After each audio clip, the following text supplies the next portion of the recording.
would like to purchase a pre-printed fabric panel, please go to spoonflower.com and type Kathy Schmitz in the search bar without any spaces. You can also hold your phone's camera over the QR code and a small yellow tab will pop up. Click on the tab and it will take you to my Spoonflower shop. Please order a fat quarter on Petal Signature Cotton. Thanks!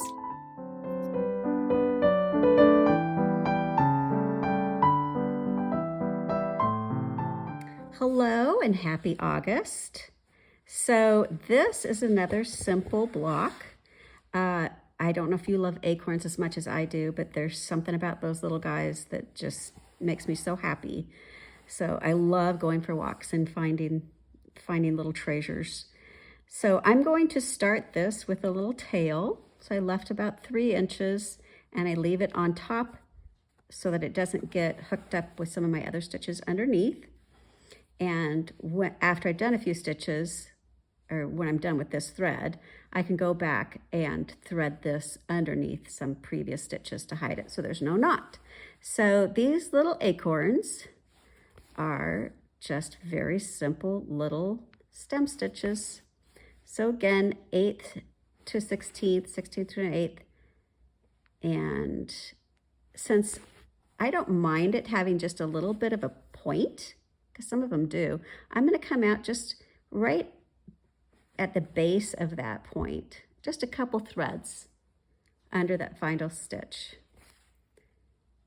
And then come up and turn my fabric around. And now when I start on this side,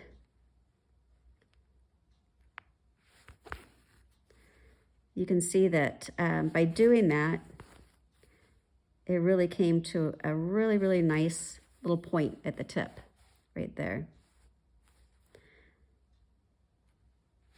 So the inside of these acorns are just simple, basically single stitches. I don't know if we'd even call them a running stitch. So they're just individual little stitches to kind of give it a little bit of a texture.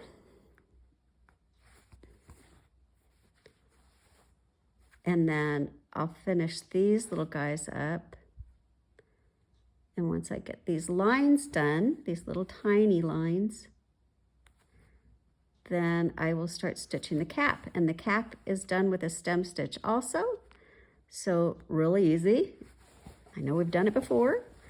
And I'm going to always carry my thread on the outside of the curve. This has just a slight curve, but it is a curve. So I'm going to carry my thread out here. And this is another place where if you want, you could choose, okay, I want my nuts to be a lighter blue and the cap to be a darker blue. But I'm just going to stitch the whole thing. And so to turn that corner, if you need a refresher, turn your fabric over, stitch your needle under the previous stitch. And then I'm going to come up right in that same hole.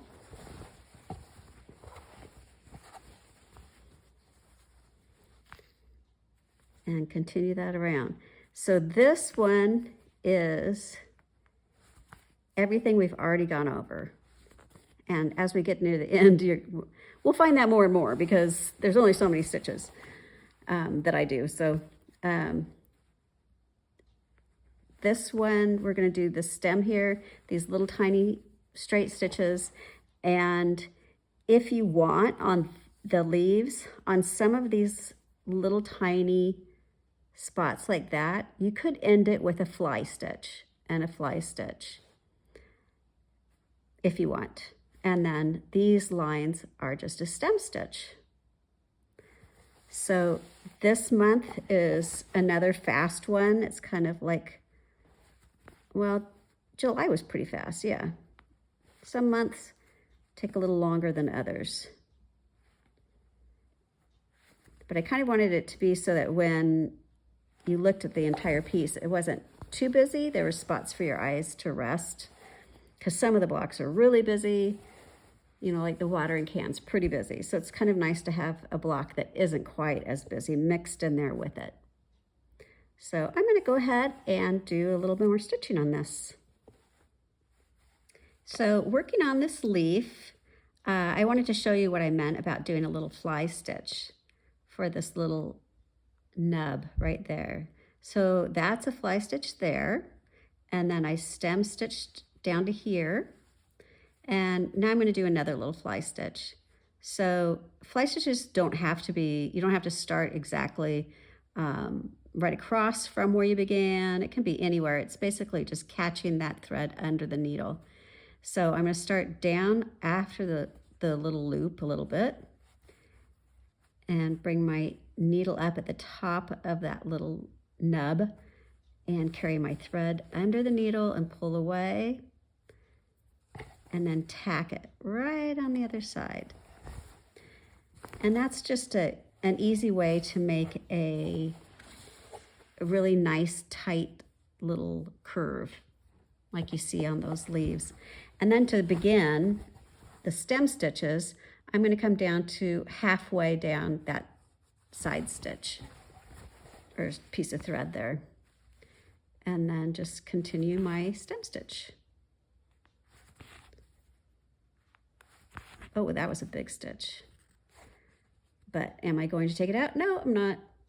Here's another time when you get those little knots, if you ever get that, where it's like a little loop. You can see it's facing up. So I'm going to put my needle in it and I'm going to pull it down. And then it comes undone. Easy peasy.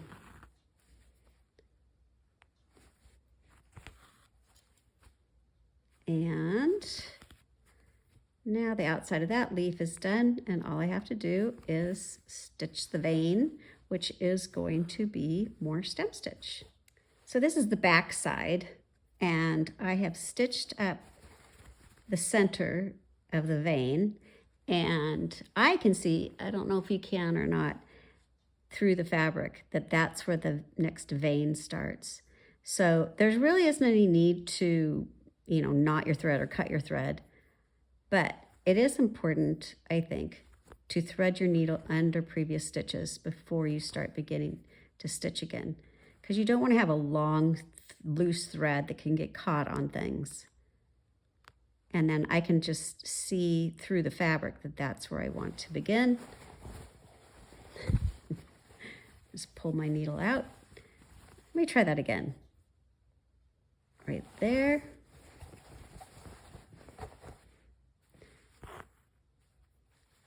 And that's what I do to go from one spot to another without cutting my thread. And September is all stitched up for the month. A simple one, but I do like the little statement that it makes. It's just, I think it's really sweet, but I think anytime you add acorns to a project, it's going to be sweet. I just love them so much. So thank you. We'll see you next time. Bye.